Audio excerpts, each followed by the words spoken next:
Thank you, Mario, and thank you to everyone else for being here. This is our second event on Indigenous Peoples Day.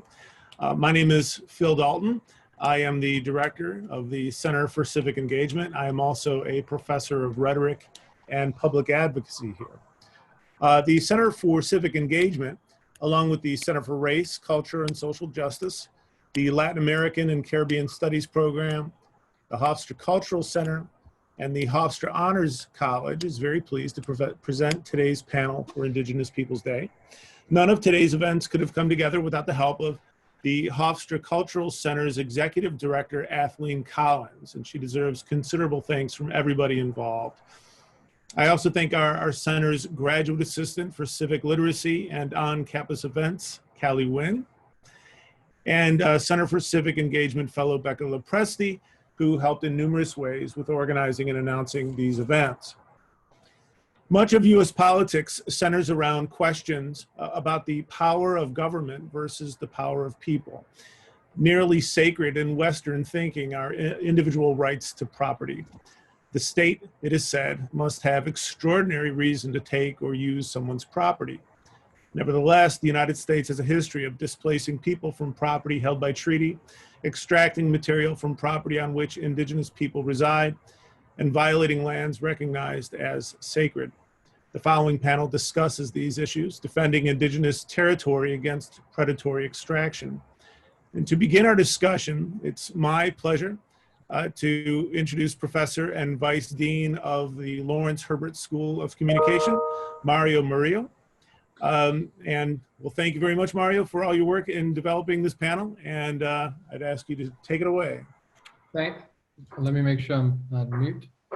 Okay, I'm no longer mute, so good. Thank you, Phil and Kali and everybody for being here, faculty, staff from the university, invited speakers, and all the community representatives who've joined us.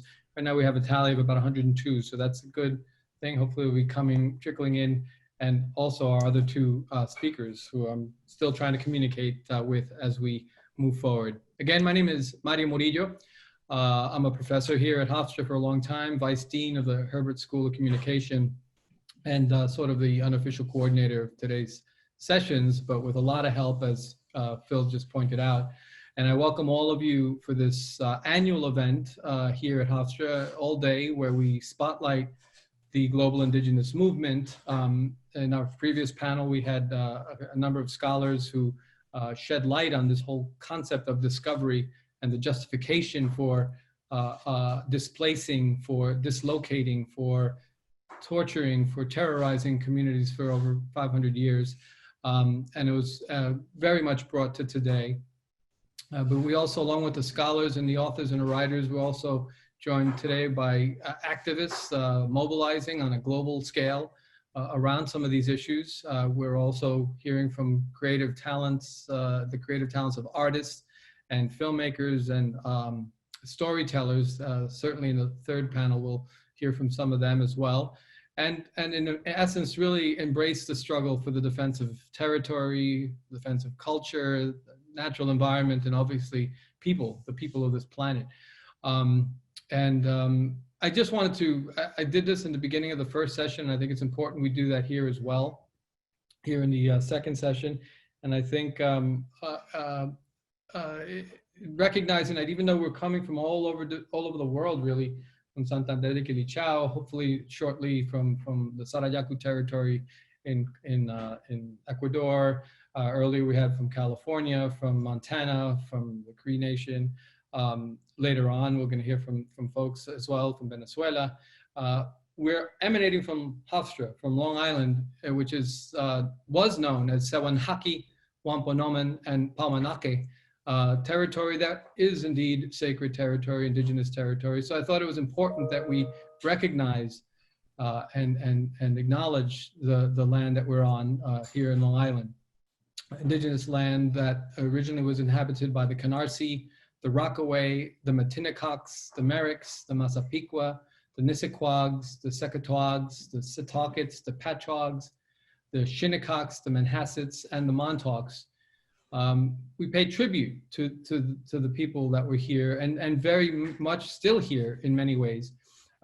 in this territory. And it's interesting because here on Long Island, for those of you who know the area, those names are everywhere. You see them as names of local towns, municipalities, villages, hamlets, and it would probably be hard pressed that people would actually recognize in this area that those are indeed indigenous names. Those are territories of indigenous people that inhabited the island for generations. And that's an example of the erasure and of the colonization that has happened for so many centuries, really, here on Long Island. So I think it's important we recognize the folks who originally walked these grounds before the predator arrived. Okay, so I will take over from here. No, I'm not quite finished. I mean, just Oh, a quick okay. thing. I just wanted to recognize the land, and then I wanted to, we're going to try to get, if you don't mind, Benita, just one quick Yes, point that of where course. the territory, the theme of the session today, the second session, which is focused on confronting the present in defense of indigenous territory against predatory extraction.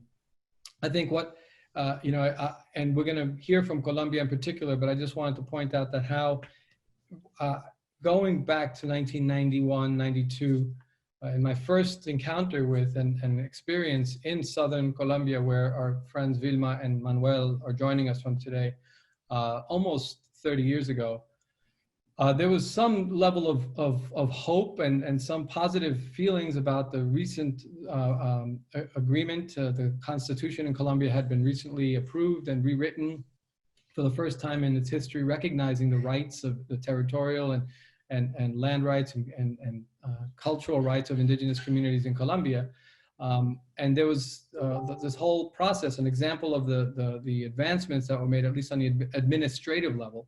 But literally within months of that, right there near where Vilma is joining us today, 20 Nasa indigenous men, women, and children were slaughtered in the Caloto community of Caloto, which is still memorialized today on a regular basis. And we saw right away, within months of the so-called hope of the Constitution, suddenly we recognized that it was not worth the paper that it was written on. And in many ways, 30 years later, as we move forward to today, things have gotten even worse, not only in Colombia, but in a lot of other places, right? And so this is why I think it's important that we hear from the people who are in this movement, in this struggle. And that was sort of the thinking of trying to bring the groups and the folks together today. So I thank you, Benita, Sampedro, for taking this on. I just wanted to throw that out there before we begin the conversation. And I'm going to try to connect with our other two guests while you take it over from here. All right. So thank you again, Mario Murillo and Philip Dalton, my Hofstra professors and my colleagues at Hofstra. Also thanks to Kali Bean, one of the student fellows at the Center for Civic Engagement that is responsible for the organization of these panels today. Of course, these panels were the effort of a number of collectives, groups, centers on campus and faculty members, although initially proposed and spearheaded by our colleague Mario Murillo. And I also want to thank the Program of Latin American Caribbean Studies for contributing to these sessions today. I am a professor of Spanish and Latin American Studies here at Hofstra, and I am also the co-director of the Latin American Caribbean Studies. The title of this panel is Confronting the Present in Defense of Indigenous Territory Against Predatory Extractivism. And we count with 3 speakers, Vilma Almendra, Patricia Walinga, and Ruth Buffalo. Vilma Almendra is a member of the Nasa indigenous community from the Cauca region in Colombia, and the Cauca region is located in the southwestern part of the country, facing the Pacific Ocean through the west. Patricia Walinga is a human rights activist and indigenous rights defender from the Quichua Pueblo of the Sarayaco territory. And the Sarayaco territory is in the Amazon region of Ecuador. And Ruth Anna Buffalo is currently a member of the North Dakota House of Representatives. And she has served in this position since December 2018. And she is the first Native American woman from the Democratic Party to have been elected to the North Dakota legislature. This panel will be at least bilingual and will move fluidly from English into Spanish with the support of one of the panelists for our next panel, Manuel Rosenthal, that will translate into back and forth from English into Spanish for Vilma Almendra, and also with the support of two of our Hofstra most accomplished Latin American and Caribbean Studies students joining us here on Zoom, Evelyn Mejía and Elian Ramos. They will be translating for Patricia Walinga.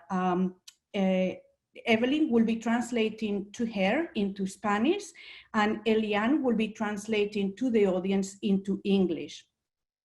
Issues of language, language rights have always been at the core of Indigenous oppression and colonization. Both Spanish and English are, of course, colonizing languages in the Latin American context, but there are also layers of domination and categorization in the role of these languages, that the role of these languages have in today's United States.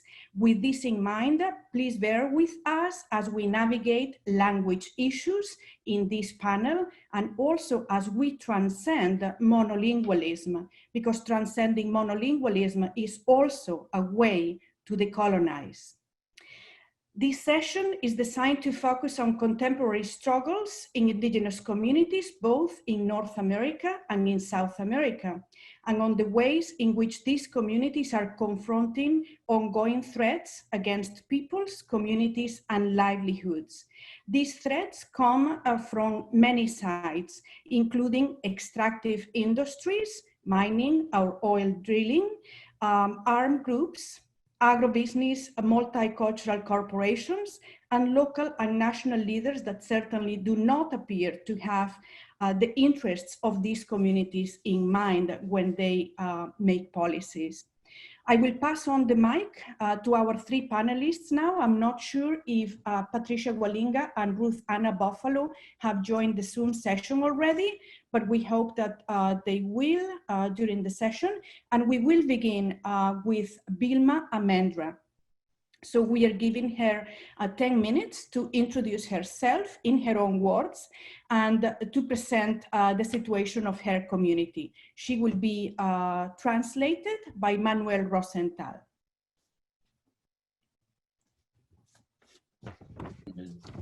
Buenas tardes a todas y a todos. Es una alegría verles los rostros, sentir las miradas de diferentes partes, de diferentes geografías.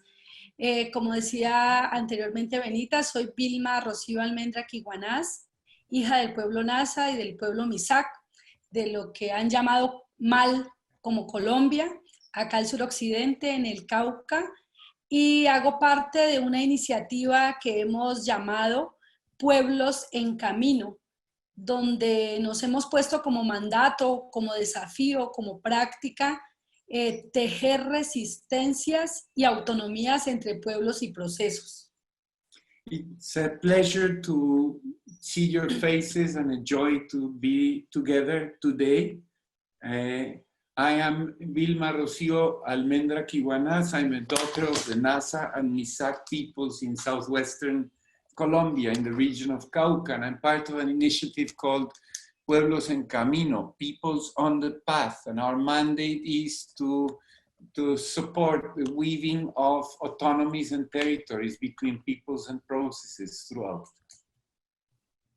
Bueno, lo primero que me provoca como para ponerme en diálogo con ustedes es lo del futuro, ¿no? Entonces, lo del presente, desafiar el presente. Y si pienso en el presente, desafortunadamente el presente me lleva a una incertidumbre profunda, a una confusión sin límites, a una preocupación cotidiana, a un dolor que carcome hasta los huesos. ¿Por qué? Porque llevamos más de 1000 asesinadas y asesinados en este territorio después de una firma de acuerdo entre el gobierno colombiano y las guerrillas de las FARC. Porque este año, en el 2020, llevamos casi 70 masacres en nuestros territorios. ¿Y a quiénes están matando? Están matando a mujeres, a hombres, a niñas, a niños que se resisten a la profundidad de este colonialismo, de este patriarcado y de estos extractivismos. A toda persona que dice que no está de acuerdo con hidroeléctricas, con mineras, con monocultivos, con fracking, con esos tipos de extractivismos que están hasta llegando con el narcotráfico, pues son las víctimas más cercanas y más numerosas que tenemos. My first temptation on thinking about the present and the challenge of the present to talk from today is, first of all, to share with you the deep uncertainty, the profound confusion, our deep concern and worry, and most of all, the pain deep into our bones for what is going on here and what we're going through. Just as an example, more than 1,000 people, innocent civilians, defenders of territories, have been assassinated since the peace agreement between FARC and the government of Colombia took place in November of 2016. Just this year, 2020, almost 70 massacres have been committed in this country.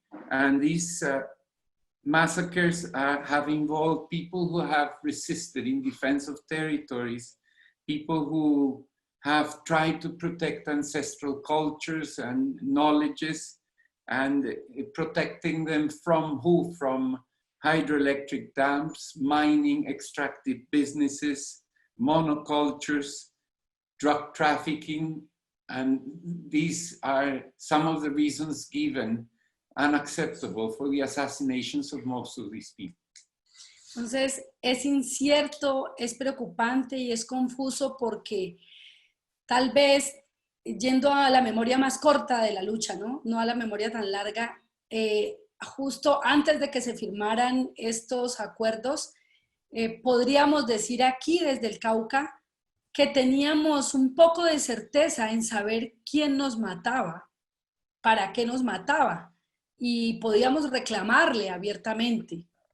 Hoy no podemos saber. Hoy existen decenas de grupos armados en el territorio, de diferentes ideologías, que lo que están haciendo es sembrar terror y miedo, pero el fondo de todo esto es las rutas, la producción del narcotráfico, pero también la extracción de los bienes comunes, que en su mayoría están en territorios de pueblos no solamente indígenas, también negros, campesinos, y de las tierras que se han cuidado, digamos, históricamente.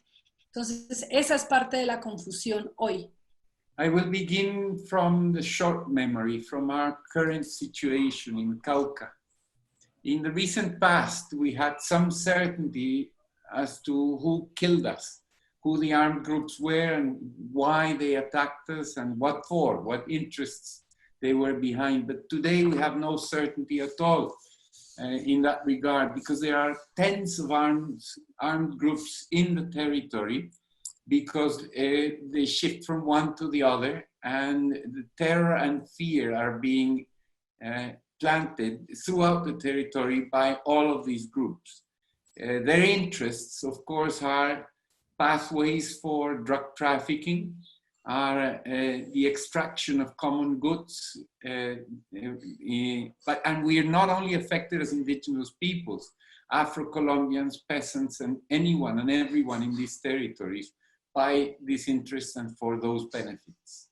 Entonces, hoy no sabemos a quién reclamarle, a quién decirle que no nos mate más, pero no, dada que esto no es una estrategia localizada, sino que es un plan global y en el caso de Colombia un plan nacional de genocidio para poder seguir acumulando y sacar de la crisis a este capital que se provoca la crisis para poder salir de las mercancías acumuladas. Decimos que lo que nos ocurre son crímenes de Estado donde el capitalismo lo que hace es articular también estos grupos llamados legales e ilegales para generar terror y desplazamiento. Entonces hay 4 formas en las que nos han venido dominando históricamente, que Manuel las ha planteado muy bien, que es las 4 X que nombra Manuel, que es una forma de exploración, de explotación, de exclusión y de exterminio. Como que esas 4 son el permanente desde hace casi 600 años y que hoy lo seguimos viviendo y sufriendo, no solamente como indígenas, decía hace rato, sino como movimientos, como procesos que nos negamos a que nos sigan dominando.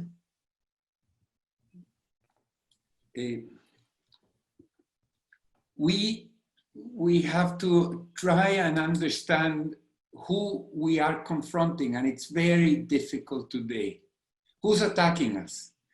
Because they're covered up in different facades and different presentations, and in the past we used to be able to confront them directly. Now they hide behind different masks. This is not a consequence of a localized strategy for Colombia or Cauca. This is a global strategy. This is something that is happening everywhere, and we are an expression of that global, local genocide for profit that is advancing throughout the planet. Capitalism is confronting its major crisis, a huge crisis, and it has used the crisis in order to generate this kind of terror, to displace populations from territories and access rich resources.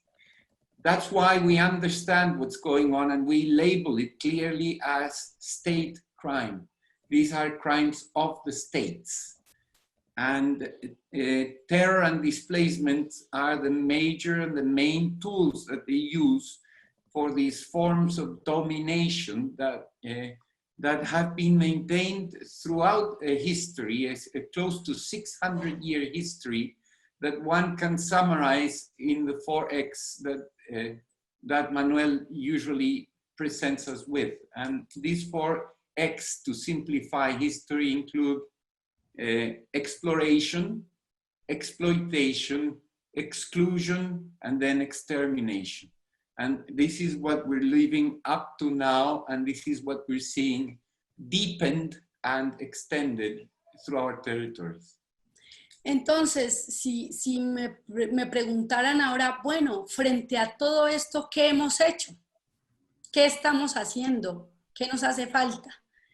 Entonces, lo primero que digo es que hemos logrado pervivir a pesar de tanta muerte, de tanto horror, de tanto terror y de tanto desarraigo. Estamos vivas.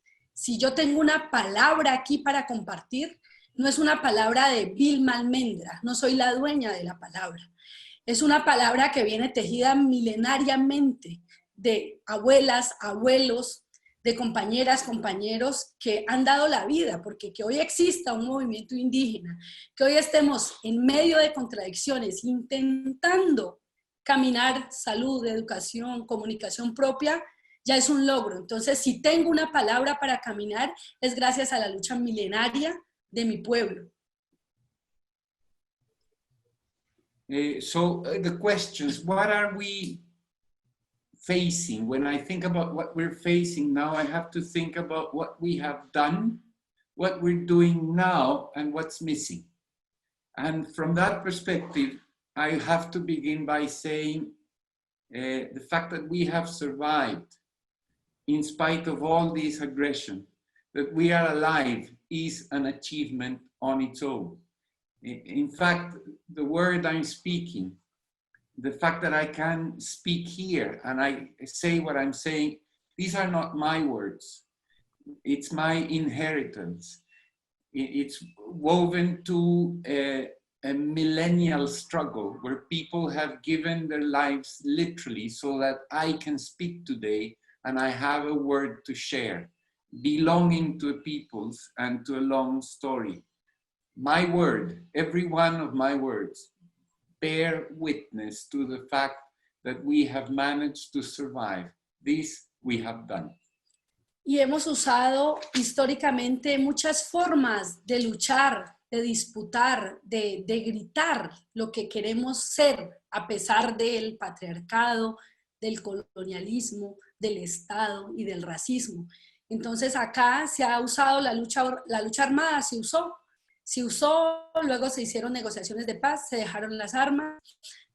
Históricamente la lucha a través de la negociación, acuerdos, los acuerdos a los que llegó Juan Tama de la Estrella, los acuerdos con Quintilame, también se ha usado los paros. Hoy mismo hay una minga que está caminando hacia Cali, luego irá a Bogotá, con un grito desde abajo de la gente que no quiere que la maten. Ahora a ver cómo se articula eso con el grito de las dirigencias, que a veces suele ser distinto. Entonces, hay muchas formas de lucha, muchas que hemos empleado. Faltaría ver de cara al horror de hoy, a la confusión y a la desesperanza que nos habita, qué hemos aprendido de estas luchas históricas y qué necesitamos desaprender hoy frente a una forma de cooptación, también de captura, que a nombre de la libertad o a nombre de ser pueblos originarios, también nos vuelve colonizadores, también nos vuelve patriarcales, también nos vuelve racistas, ¿no?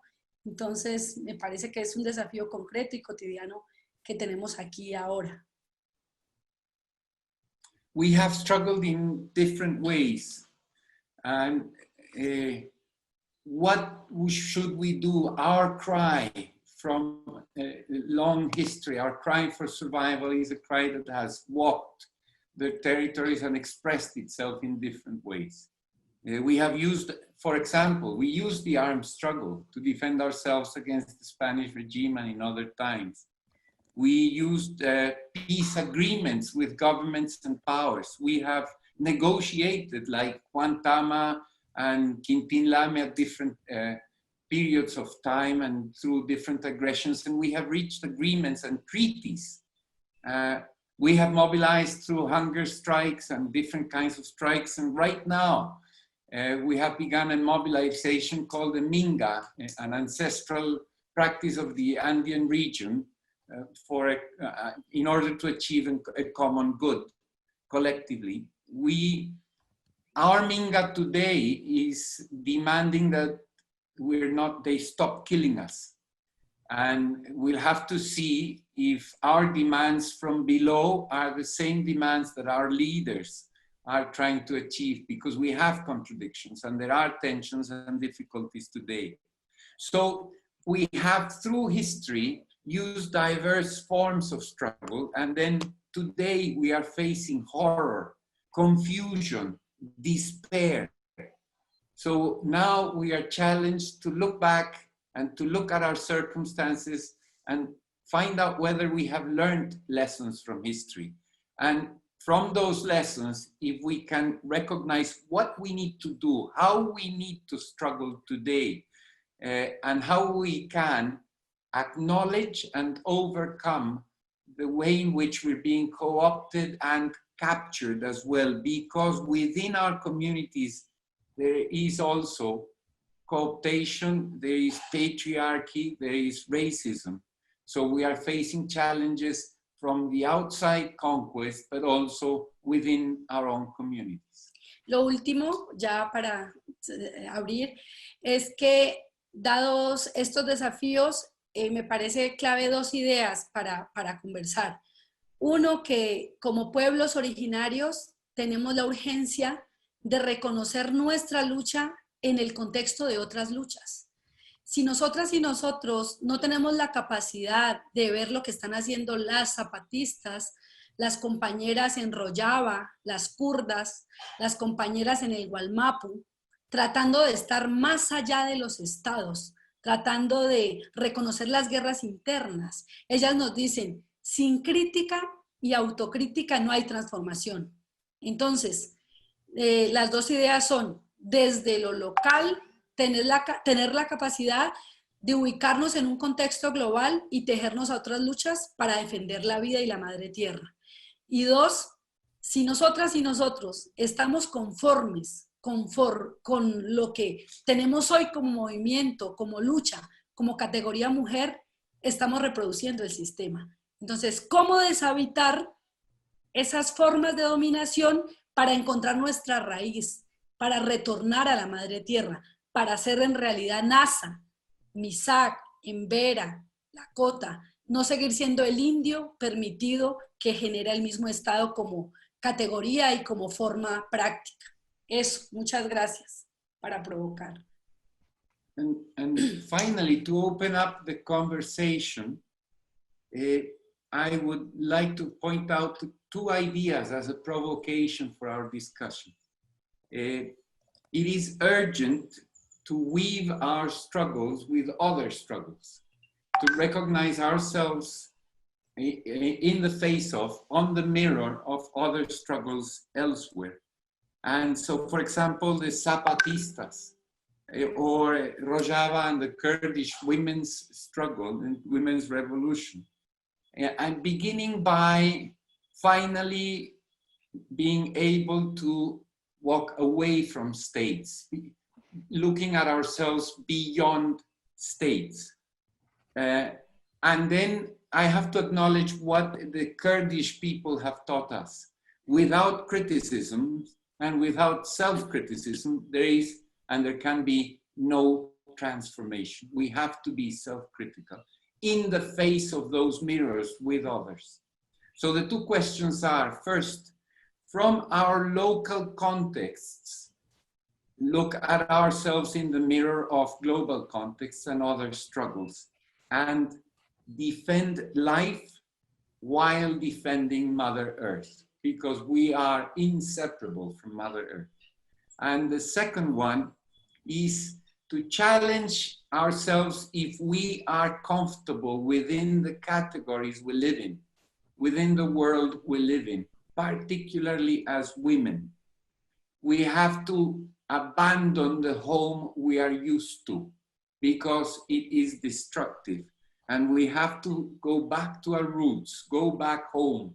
We have to become, once again, Nasa people, Misak, Lakota, other peoples, because we cannot continue to remain the allowed indigenous people that the system has created to, for its colonization. So thank you, and that's my provocation for our conversation. Thank you very much, Vilma, Almendra, and Manuel Rosenthal. We will be back with you, of course, for the question session, right? So for those of you that joined late, this is the second of a series of three panels on Indigenous Peoples Day. This panel specifically is on confronting the present in defense of Indigenous territory against predatory extractivism. And we have three panelists joining us respectively from Colombia, from Ecuador, and from the US. So we are moving now into the presentation by the second panelist, Patricia Walinga. She's a human rights activist and indigenous rights defender from the Pueblo Quichua of the Sarayaku territory. And the Sarayaku territory is in the southern Amazonian region of Ecuador. And also a reminder, as I did at the beginning of this panel, that this panel is at least bilingual, so we will move fluidly between languages, Spanish and English, and we have the help of two of our Hofstra students, Evelyn Mejía and Elian Ramos, translating for Patricia Walinga. So Patricia, please, 10 minutes for you to to introduce yourself in your own terms and to present your project. Buenas tardes. Muchas gracias por la invitación. Me imagino que me toca hablar a mí porque no entendí mucho el inglés. Sí, por favor, Patricia, decíamos que eras la segunda de los tres panelistas, la primera que se unía a nosotros desde Colombia, Vilma Almendra. Ahora te toca a ti y tienes 10 minutos para presentarte a ti misma, presentar tu propio proyecto dentro de la comunidad de Sarayaku. Muchísimas gracias. Bueno, mi nombre es Patricia Walinga. Soy del pueblo originario quichua de Sarayaku. Perdona un momentito, disculpa. Solo si puedes parar cada cierto tiempo para que los dos estudiantes que te van a traducir al inglés lo puedan efectuar para la audiencia. De acuerdo. Les decía que soy del pueblo originario quichua de Sarayaku, que queda en el centro sur de la Amazonía de Ecuador. Un pueblo con aproximadamente 1.350 habitantes y una extensión territorial de 135.000 hectáreas. Elian. Elian. Okay. What she said is that she's from the town, she's from south of Ecuador. Turn the camera off because we cannot hear you well, Elian. She can't pronounce it very well. I think we might have to shift gears because we're having a bad connection with Elian. Qué pena. Es una conexión mala, Pati. Qué pena contigo. Can you hear me better like that? No, we cannot hear you well. Mario, would you like to take over? Bueno, I could go just quickly. My name is Patricia Walinga, and I come from the south central part of the Amazonian region, the Sarayaku territory in the Ecuadorian Amazon in Ecuador. I didn't get, Pati, ¿cuánto territorio dijiste? Perdón, esa parte se me fue la palabra. 135.000 hectáreas. 135.000 hectáreas. It's a territory that's made up of about 135,000 hectares. Sarayaku ha sido conocido, a pesar de ser un pueblo pequeño, por su lucha y resistencia en el tiempo. Pero la historia más reciente es la que se desarrolló con la compañía petrolera, que es una compañía argentina que tenía la concesión para operar el denominado bloque 23. So the Sarayaku people have been known for generations for its many different levels of struggle for generations over the years. Most recently, however, we've been recognized for the work that we've done and the struggle we've waged against the Argentinian petroleum company, oil company, that was got the concession to exploit our territory known as Bloque, ¿cuál era? Bloque 73? 23. Block 23 in their territory. Menciono esto porque por ser hoy día 12, nos vamos a dar cuenta que muchas prácticas no han cambiado. En el momento, por ejemplo, que entra el extractivismo a territorios indígenas, nos dejan de llamar Sarayakus, nos dejan de llamar pueblos y nos convertimos en el bloque 23. Entonces, estas prácticas coloniales no han cambiado, a pesar de los 528 años que celebramos hoy. I mentioned this today on October 12th about the exploitation on our territory because it shows that things don't change. Things haven't changed whatsoever. That because of the exploitation and the aggression that's carried out against our land, against our people, we end up being erased as people and we're recognized not as Sarayaku, but as Bloque 23, a 23rd block. And I say this today as we commemorate, because this has been going on now for 528 years as we're commemorating today. Sarayaku ha luchado expulsando a la empresa y se ha enfrentado a muchos juicios en las cortes ecuatorianas, a la persecución, a la estigmatización, a todo tipo de atropellos del Estado ecuatoriano, de la empresa petrolera, y eso ha sido muchos años de lucha. The Sarayaku has struggled for years to confront directly this exploitation by the oil companies and by the state, in complicity with the state.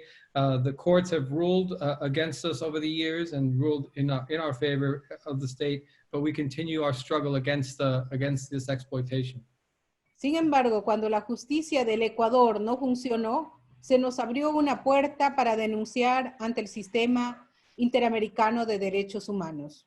But when the Ecuadorian justice system didn't work in our favor, we decided to take it up to the Inter-American Court of Human Rights to defend our case against this exploitation. 10 años de proceso ante el sistema con una sentencia que ganó Sarayaku al Estado de Ecuador. 10 years in a struggle that ultimately led to the victory of the Sarayaku against the state of Ecuador. El Estado ecuatoriano, el gobierno de turno, tuvo que pedir disculpas públicas, dar una indemnización.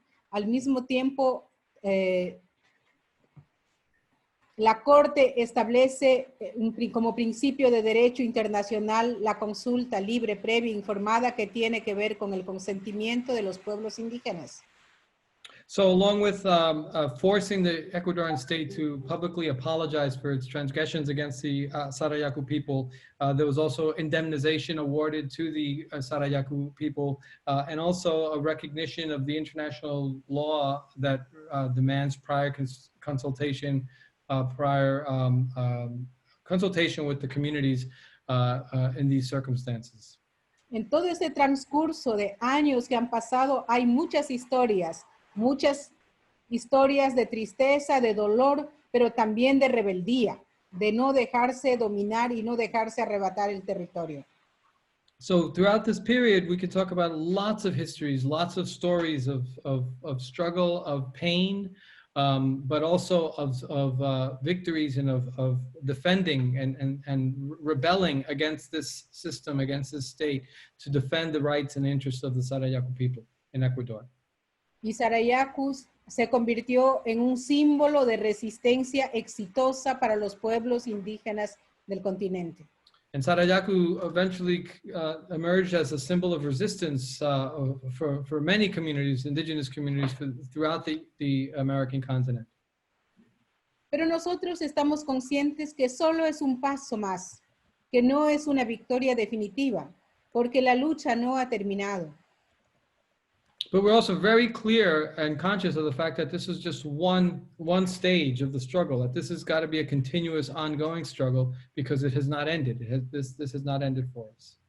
La actitud de los gobiernos no ha cambiado. Tuvieron que pedir disculpas, tuvieron que indemnizar, a pesar de que no entran directamente al territorio Sarayaku, siguen dando concesiones, siguen ejerciendo prácticas que violentan derechos de los pueblos en territorios indígenas. So even though the governments essentially don't change, and the Ecuadorian government hasn't changed its perspective, it may not now legally go into our territory directly, but they still continue to supply or provide concessions, oil concessions to companies to exploit other territories, and still carry out the same kind of destructive policies against indigenous communities. Sin embargo, pensamos que son nuevos tiempos, nuevos desafíos, y que todos podemos unirnos para seguir en la lucha. We recognize that these are new times of struggle, and that we need to unite together in confronting many of these struggles. No hay que olvidarse que gracias a que nosotros hemos puesto el cuerpo y la lucha, aún existe bosques como la Amazonía. Aún pueden respirar el aire, aún pueden beber de cada 10 vasos un vaso de agua que proviene del Amazonas.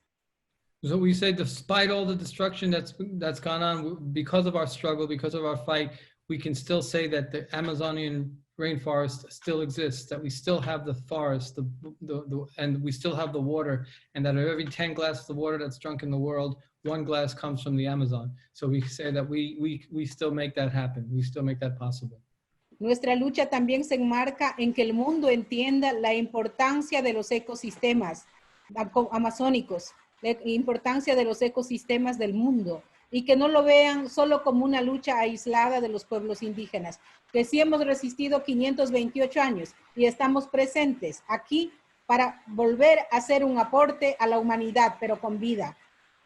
we recognize that our struggles are not alone, that we have ecosystems that work together throughout the entire planet that depend on all of us to struggle together to defend. And this has been 528 years of recognizing that and that need to work together and to defend the territory and to defend the land.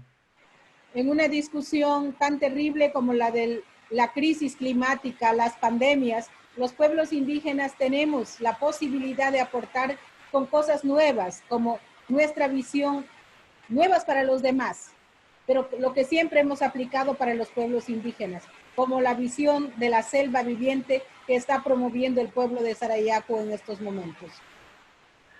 We can talk about issues, and we recognize what's happening now with terrible issues of climate change, of pandemics that are impacting us, and we can offer a lot to the people of the world, to the community of the world. Our vision that may be new for some people, but for us, it's always been part of our life, part of our culture. For example, this whole concept of the living forest that we have in the Sarayaku territory, where everything, the whole ecosystem is part of the living organism that we must defend and we must protect. Ya no se trata del derecho solamente de los pueblos indígenas, ya no se trata de los pobres que están en la marginación, se trata de un derecho global de poder vivir en paz, en equidad, y de la cual todos ustedes son parte. Nuestra lucha es tu lucha, así que tomémoslo así. Muchas gracias, Mario, por la traducción, y gracias a ustedes por escucharme. So we're not only talking about it, the rights of indigenous peoples, of protecting indigenous rights, or just protecting the rights of the poor people. We're talking about the rights of everybody that we have, that are interconnected and that we must defend and we must protect. And that's why it's important to have these spaces where we can share these experiences with one another and find ways to move this struggle along. So I want to thank you for having me, and we can continue the discussion. Thank you very much, Patricia Walinga, that was joining us from the Sarayaku community in Ecuador. And now we are moving into the third panelist for this session, Ruth Buffalo. She will not need a translation. So you have now 10 minutes to introduce yourself and to talk to us about your community before we open the session for questions with the audience. Is she there? Where's Ruth? Chakasi. Hey, Ruth? can you hear me okay? Yes. Thank you, Ruth. Okay. Niroshadzi nakbaga o madashi mia adesheds mabe sigids madzigidads nakbaga o. Hello, good people. My name is Ruth Buffalo. I'm a citizen of the Mandan, Hidadza, and Arikara people here in North Dakota. I am originally from Mandaree, and I grew up on the Fort Berthold Indian Reservation. Right now I live on the opposite side of the state in North Dakota on the eastern side, and I represent District 27. I was recently elected into this House representative seat in 2018. It's a 4-year term, so I'll be running for re-election in 2022. And I was asked to share a few words on my experiences on the western side of the state, growing up on the Fort Berthold Indian Reservation. My home community is called Mandaree, and Mandaree, it's M-A-N-D-A-R-E-E. Mandaree is a very small community. It's not a town or a township, and the name itself is comprised of our 3 tribes, the Mandan, Hidadza, and Arikara Nation. M-A-N for Mandan, D-A is for Hidadza, and then R-E-E is for Arikara. It's a terminology they're also referred to as Arikara. So we are people who lived along the Missouri River. And so when Standing Rock happened, or the resistance camps happened in Standing Rock, a lot of the sacred sites that were being disrupted and desecrated were that of my ancestors, because we used to live down in that area. And so where we live currently today is further north of the Missouri River. So we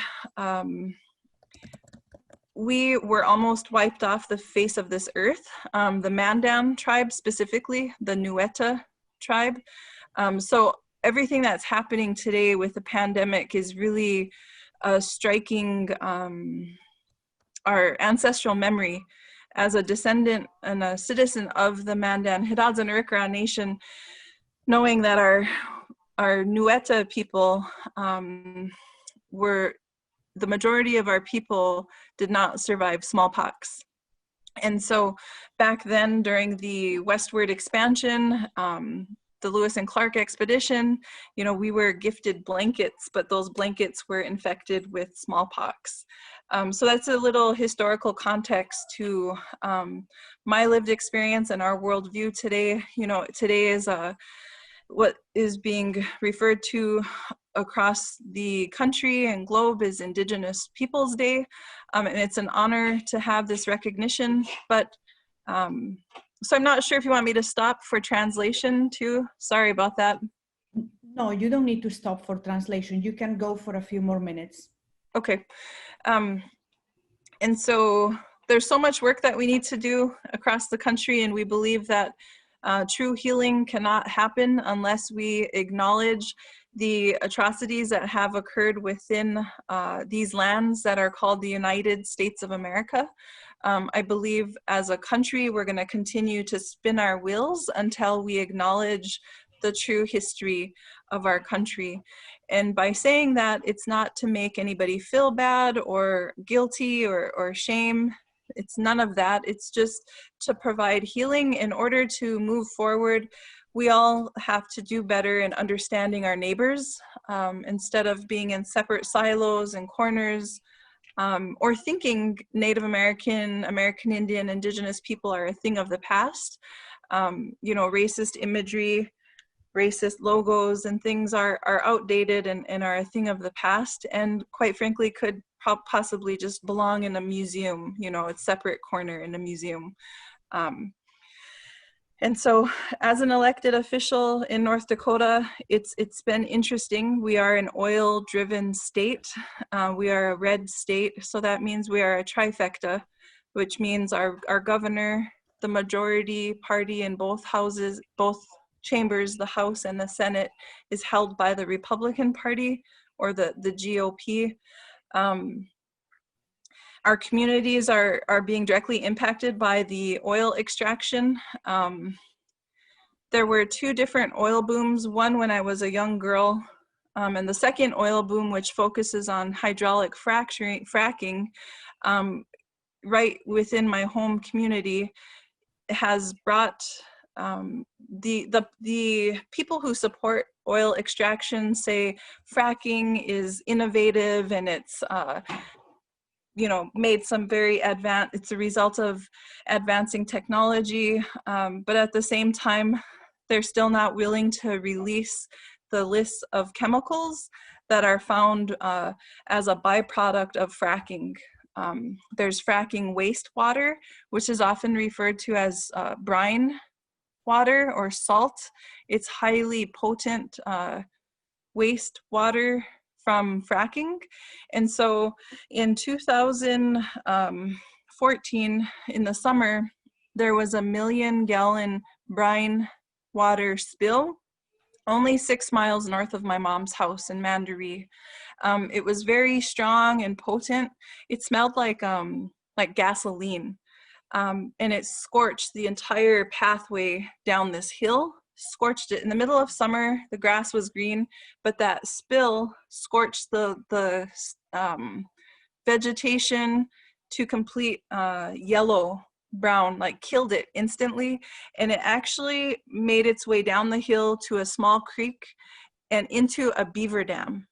And so it was really sad to see that, you know, the beaver dam actually helped stop further leakage going into our water intake. You know, there's small creeks and streams that lead to the larger body of river, but where this brine water spill occurred 6 miles north of my mom's house in Mandaree, it happened near our water intake station where we get our water, you know, to clean. And my late stepdad, he used to run our water. He was the water operator for our community.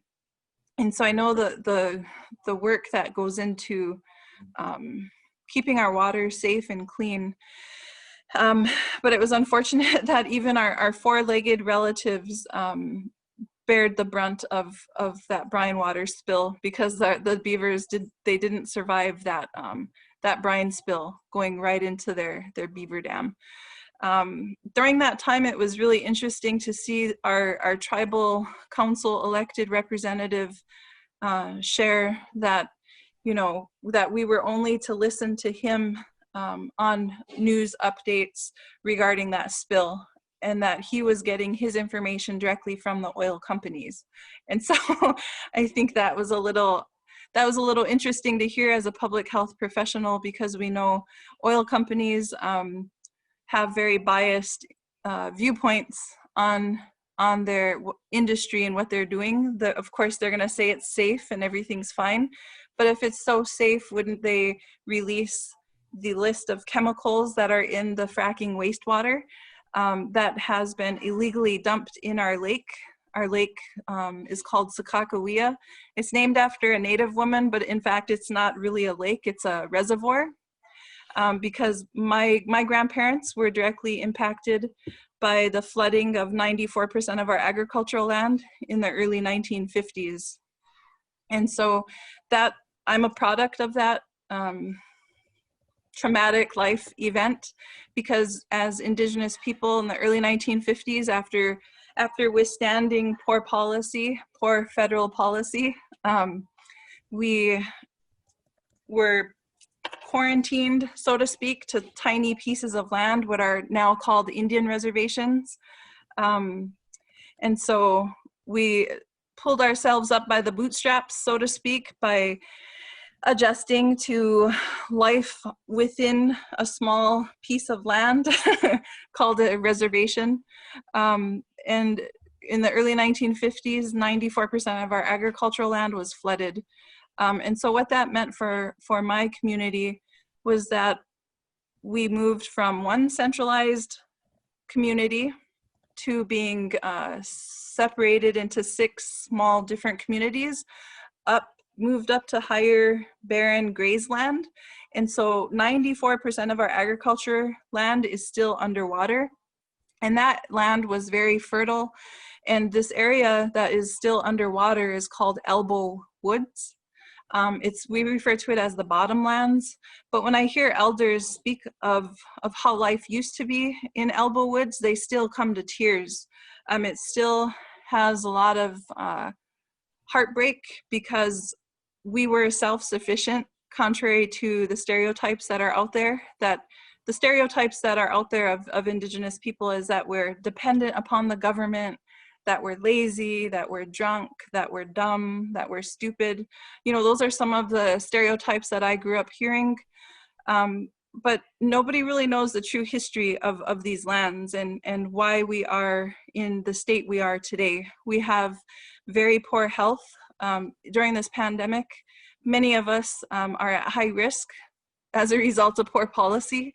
When through Dawes Act, being quarantined to a small piece of land called a reservation, they gave us rations, and sometimes the US federal government withheld rations, and these rations of food were very unhealthy. That's where fry bread came from, which was a very cheap way to make some type of food that is filling, so you won't be hungry, but it's very, very unhealthy.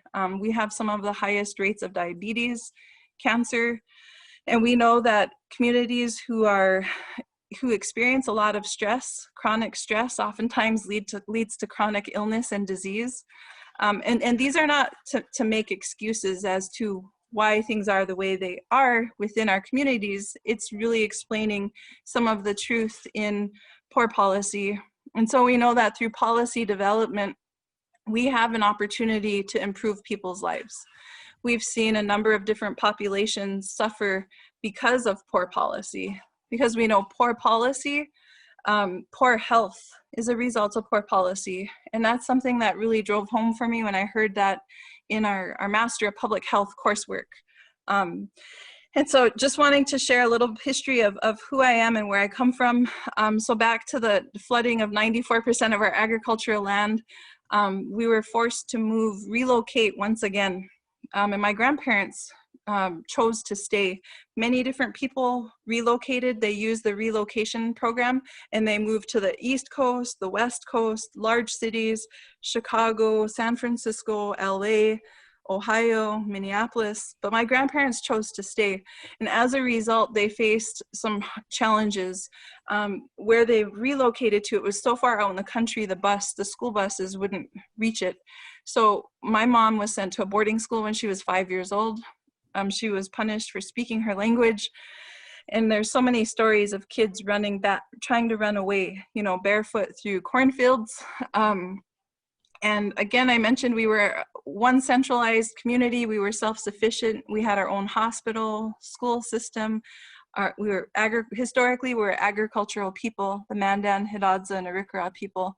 And we're known for these huge earth lodges. That's how our homes were. We weren't nomadic. We didn't have teepees. You know, that's a stereotype that we still live in teepees or, you know, there's so many differences to know about Indigenous peoples in our continent. So not everybody was able to bounce back from the flooding of 94% of our agricultural land for the making of the Garrison Dam. My grandparents, my grandpa changed the last name to a more English sounding last name so he could find work off of the reservation. And so when I was 19, a group of us changed our last name back to the original family last name to honor my grandparents and their struggle, because nobody should have to change who they are in order to feed their family.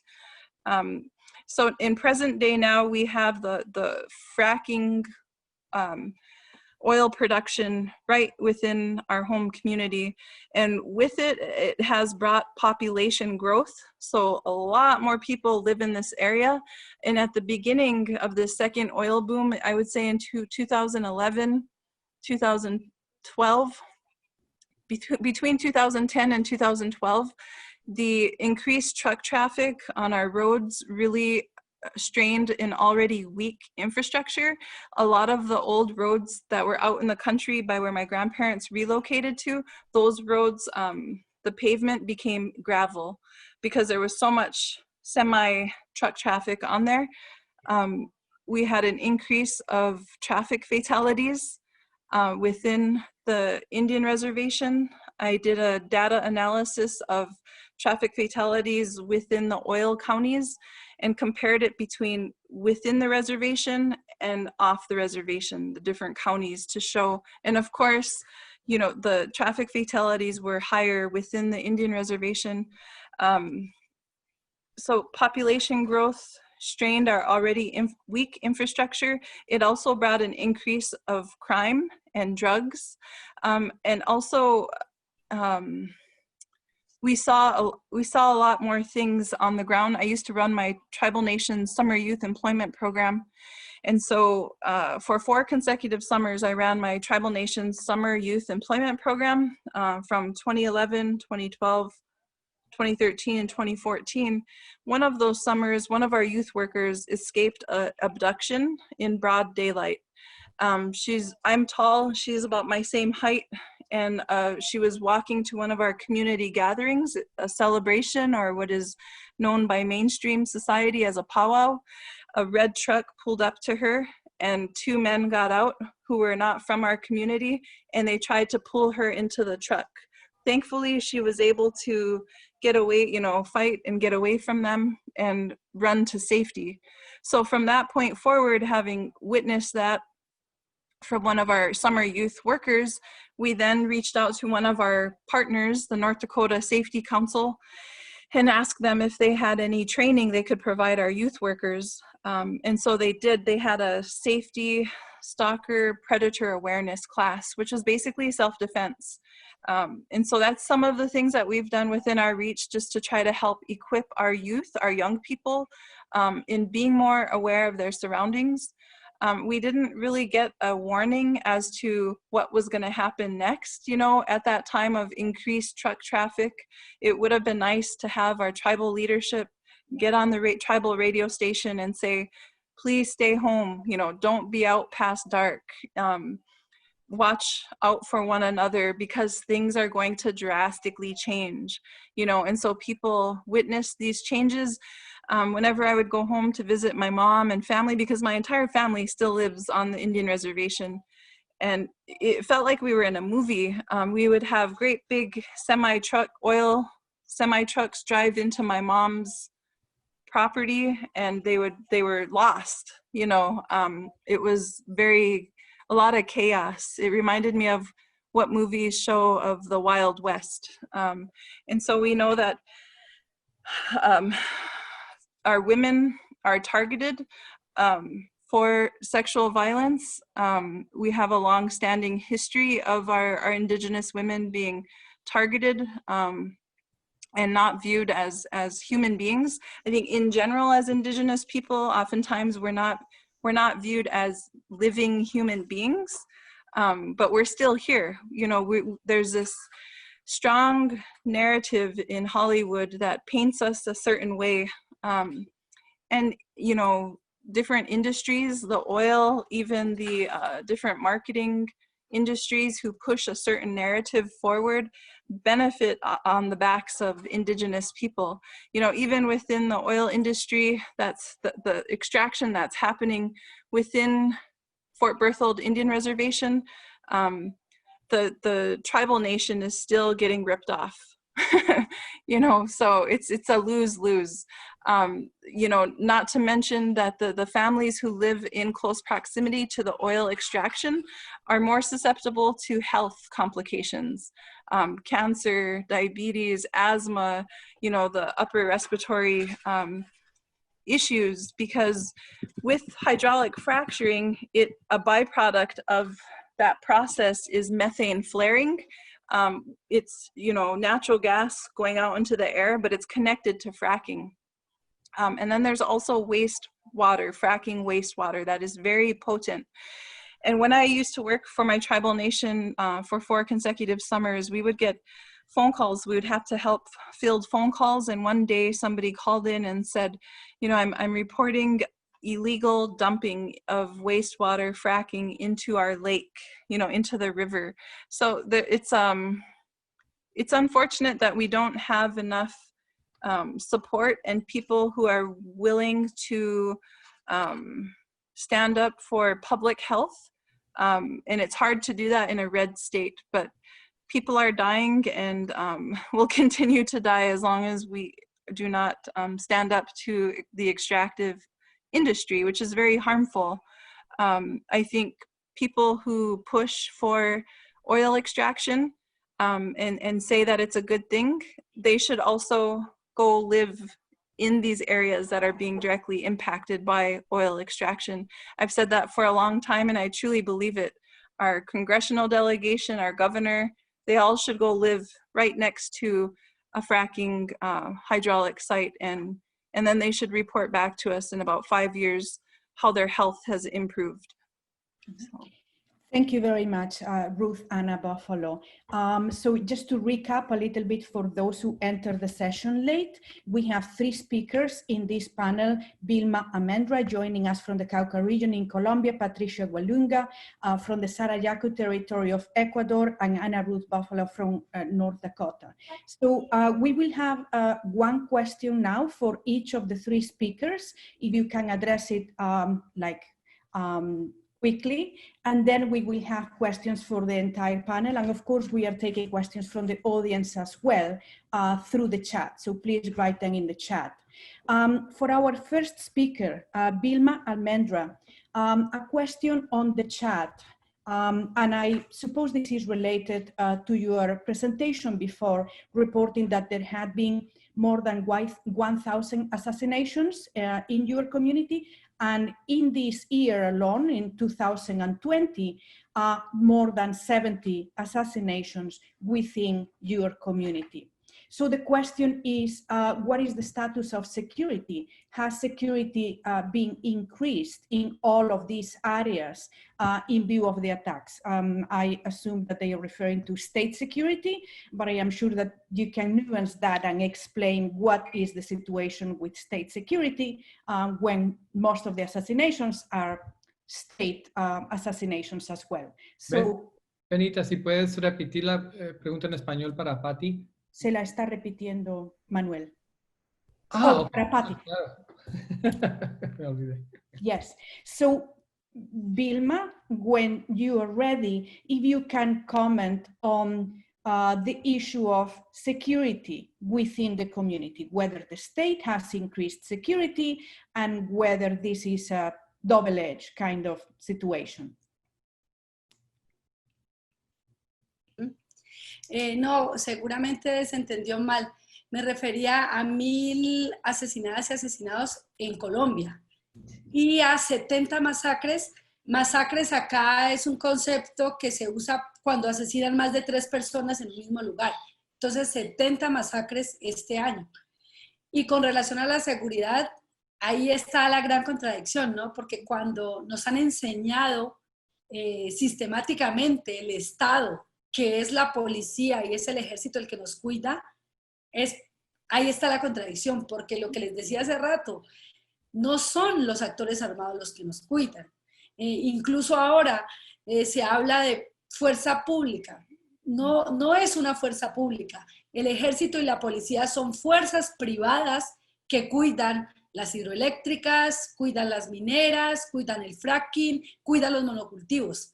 Y todo lo contrario, lo que hacen es asesinar a quienes no estamos de acuerdo con esos proyectos de muerte, con esos extractivismos que no solamente matan a la madre tierra, nos matan a nosotros, matan nuestras culturas, matan nuestras políticas y matan nuestros cuerpos. Entonces, esa no es la seguridad. Antes, cuando hay más militarización y más policía, que se supone que es seguridad, hay más muerte y más masacres. Eso.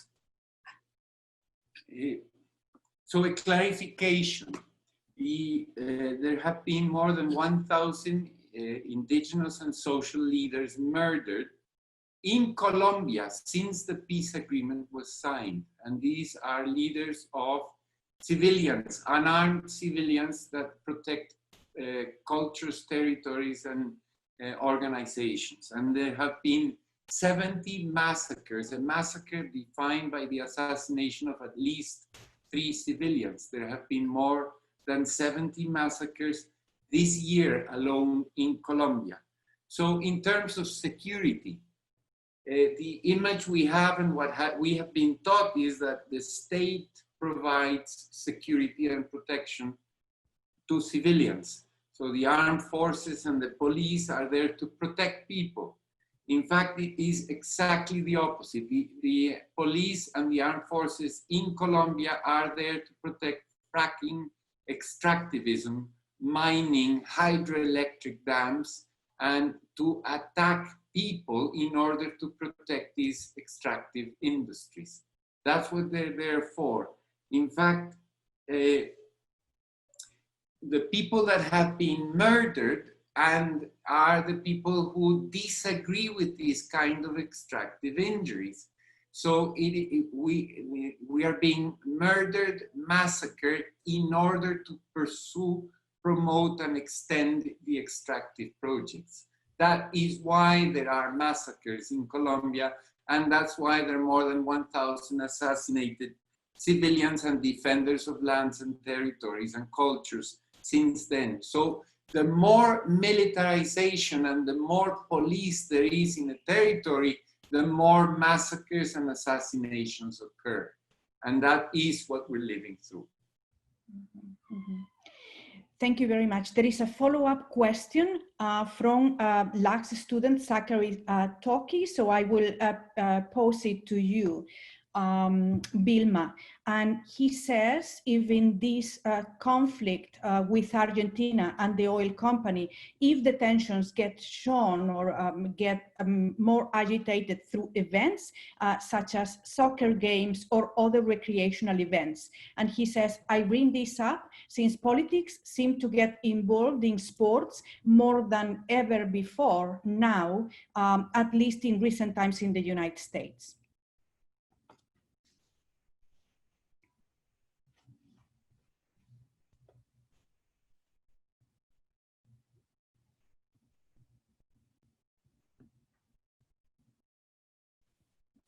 sí, justamente lo que vemos es que este tipo de, lo que se dice de deportes, es una forma de propaganda y de encubrimiento.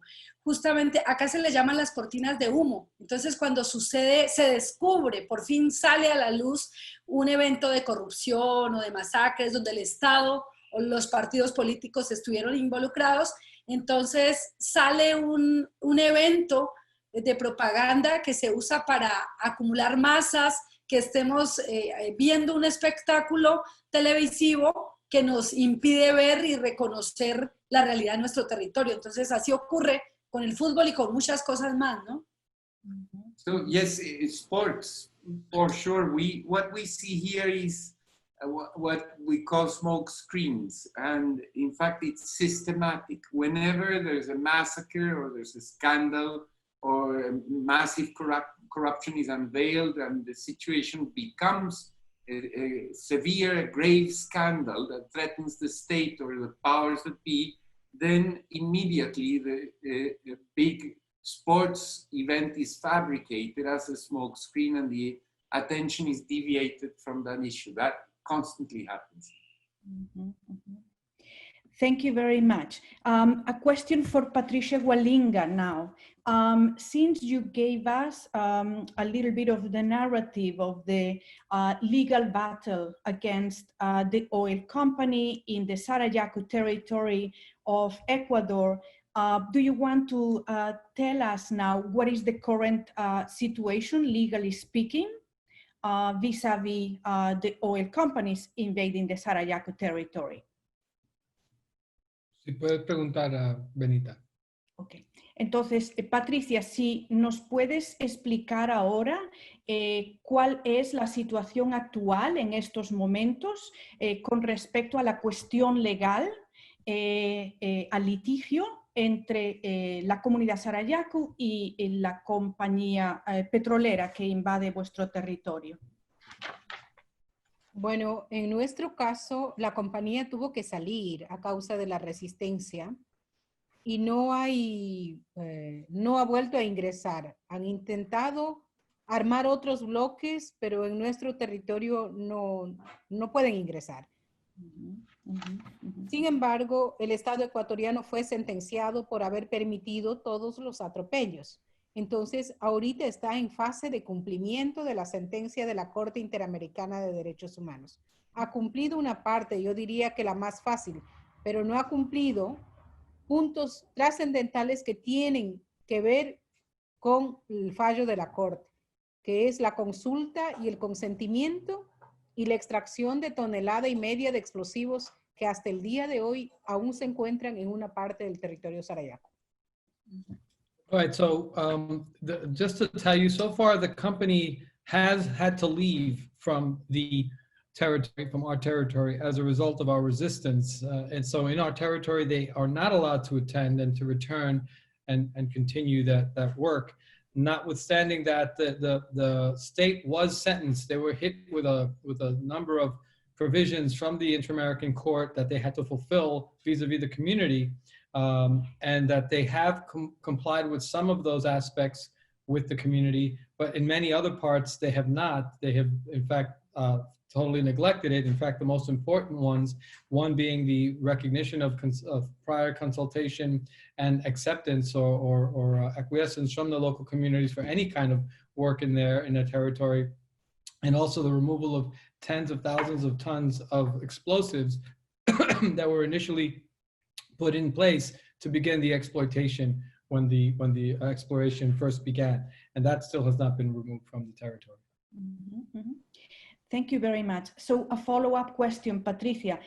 What are your most pressing battles in the community to defend your territory? ¿Cuáles son las luchas urgentes más que tenéis pendientes ahora mismo dentro de la comunidad en defensa del territorio de la comunidad? Bueno, hay problemas urgentes que se han presentado por la apertura de carreteras a comunidades cercanas. Y eso quiere decir que viene una deforestación masiva de especies maderables, pero sobre todo de una especie que se llama balsa, que es una especie de madera muy liviana que está siendo exportada en cantidades a China. Yo creo que esos son los nuevos impactos y retos que tiene la comunidad. Acabamos de tener una asamblea en el pueblo donde se ha decidido que de nuestro territorio no van a deforestar de esa manera. Y obviamente la lucha contra las petroleras para que no ingresen. La Corte nos ayudó con su sentencia, pero el interés del Estado es explotar toda la Amazonía, convertir en campos petroleros. Y nuestra lucha es que la Amazonía no puede convertirse en campos petroleros y campos de muerte, sino que podemos aportar con algo más, que es biodiversidad, culturas vivas, oxígeno, el equilibrio del planeta y todas estas cosas que son mucho más valiosos que los mismos réditos petroleros que han traído a una crisis severa a la humanidad. Right now we're facing some very serious urgent problems in the community, notwithstanding the fact that we won the case. For example, right now there's this process of opening up and establishing more roads and highways into the territory that's allowing for local people, local communities from outside to come in and carry out land deforestation, high levels of deforestation of the wood, particularly the balsa wood. I'm not sure if somebody in balsa, how to translate balsa, but it's a kind of wood that's very, it's delicate and it's being exported very to the export market to China. And our community recently had a big assembly to confront that, to say we denounce this, we refuse to allow them to do this, we refuse to let them go ahead with the deforestation in our territory. The state knows that they're not allowed, given the results of the case with the Inter-American Court, but they don't care. Their goal is to create camps of petroleum, camps of death that will ultimately impact our communities. We're there to defend our oxygen, our water, the water supply, the air, and obviously defend the earth to confront this kind of exploitation. Thank you very much. So we have one question for Ruth Anna Buffalo before we pose one last question for the three panelists. We do need to finish the panel at 2:30. So briefly, Ruth Anna, against the big challenges that your community has with fracking and water contamination, what are some of the specific community actions on the one hand, and on the other hand, since you are now in the House of Representatives, what are some of the policy proposals that are being worked on? Yes, thank you for the question. We have local groups who have been working to advocate for clean water, clean air, clean soil. And a lot of these groups are led by our Indigenous elder women. Our people are matriarchal, matrilineal people, but there's also men too that helps. I mean, it's important to have that balance.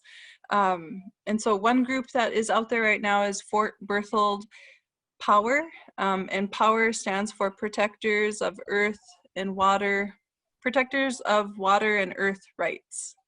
And so that's a good group that has been advocating locally. When I was, for example, when I was going to graduate school here in Fargo at North Dakota State University, I would be called upon to provide testimony on the other side of the state by these elder women.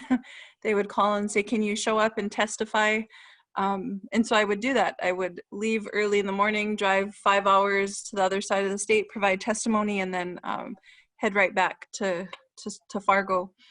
So actions that we're doing locally is trying to raise awareness, but also showing up to public hearings and providing public testimony in opposition of the oil industry. And we're really asking for safer regulation, more regulations, like for example, letting the public know the specific chemicals that are in fracking wastewater is one way or one thing. And some of the legislation I'm interested in is protecting our water. There is a big battle happening right now too, where the state of North Dakota believes that they own the water, which is really weird to hear, or it's interesting to try to understand that way of thinking. I've learned a lot so far in my first year in being a legislator, but I was kind of taken aback by the amount of legislators in our red state who believe that you can make more out of less. In every conversation they speak of. You know, I used to sit on the agriculture committee in the last legislative session, and so a lot of the oil industry agenda came up into our agriculture committee meeting, and so it's interesting to see the level of polarization right now in lieu of supporting the oil industry versus supporting human lives.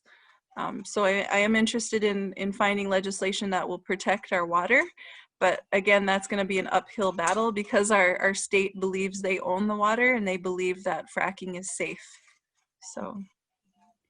Thank you very much. So one closing question for all three panelists. We have until 2:30, so about 10 minutes for the three of you. A question from the audience by Ahmed Chaudhry. My question is, especially for people and students in the United States who want to be allies for Indigenous and Native Americans, what specifically is the best action to take to make a difference? So, Vilma, do you want to address the question first? Creo que una de la mejor manera es sentir los dolores que sentimos nosotras acá para ver cómo nos sanamos. Porque el hecho de que acá en nuestros territorios se esté luchando por defender el agua, los páramos, los ríos, a la madre tierra, lo que decía Patricia hace rato, el hecho de que exista aún la Amazonía, no es porque el oxígeno y el agua es solamente para los que habitamos ahí, es porque es para el mundo. Entonces, hacerse conscientes de las luchas de los territorios y sumarse desde donde puedan, desde donde quieran. O sea, nosotros no podríamos darles una fórmula de cómo aliarse. Más bien ustedes, desde donde están, reconocer en nuestras luchas cómo se pueden sumar desde diferentes espacios. I think the best way is that if you have the sensitivity and the awareness to feel what we're feeling, what we're going through, what we're struggling for, if you feel the pain for Mother Earth being destroyed, our waters, our rivers, Mother Earth being destroyed, if you acknowledge Patricia's words before, that the Amazon is alive because of the indigenous peoples. Therefore, you breathe and you drink water because we have kept it alive. If you did that, then you'd understand that we cannot tell you what to do. It is time for you to acknowledge that you're part of Mother Earth and that you have to discover how to become part of Mother Earth as well. We have enough with what we have to do and what we have to struggle for. Thank you. Patricia.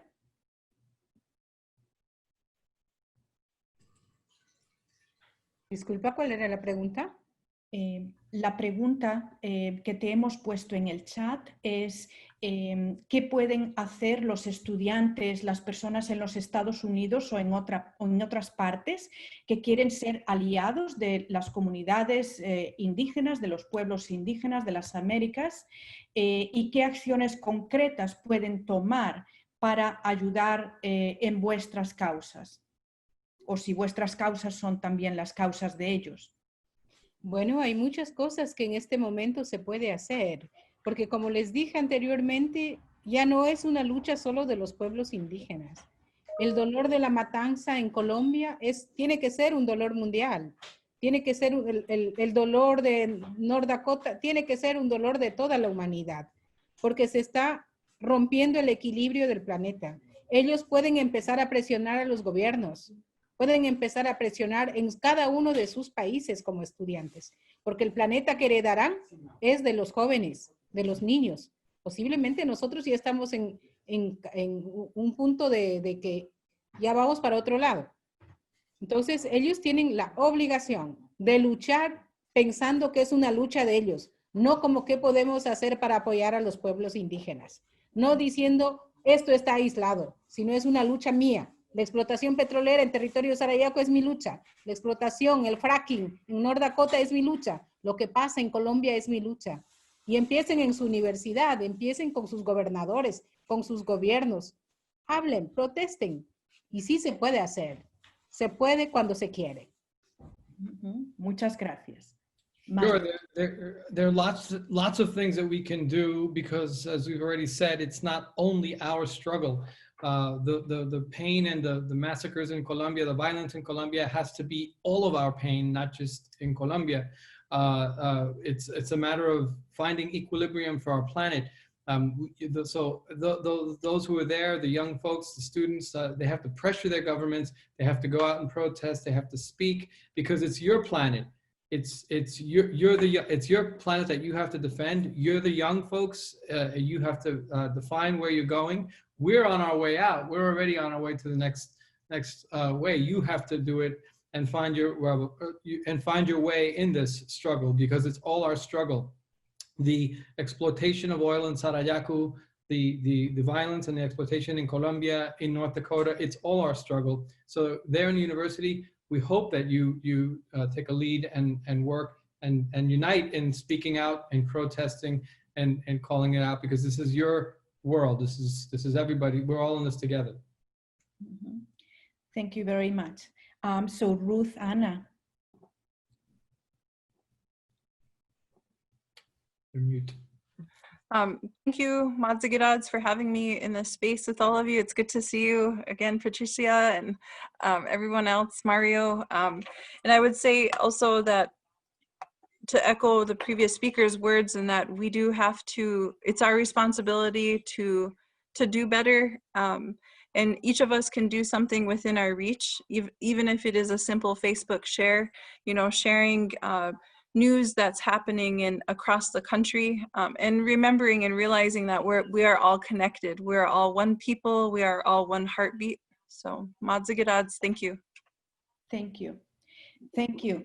So I think we will be closing the panel here. We have 2 minutes before this Zoom session will be over, but we wanted to remind you that there is another one starting at 2:55.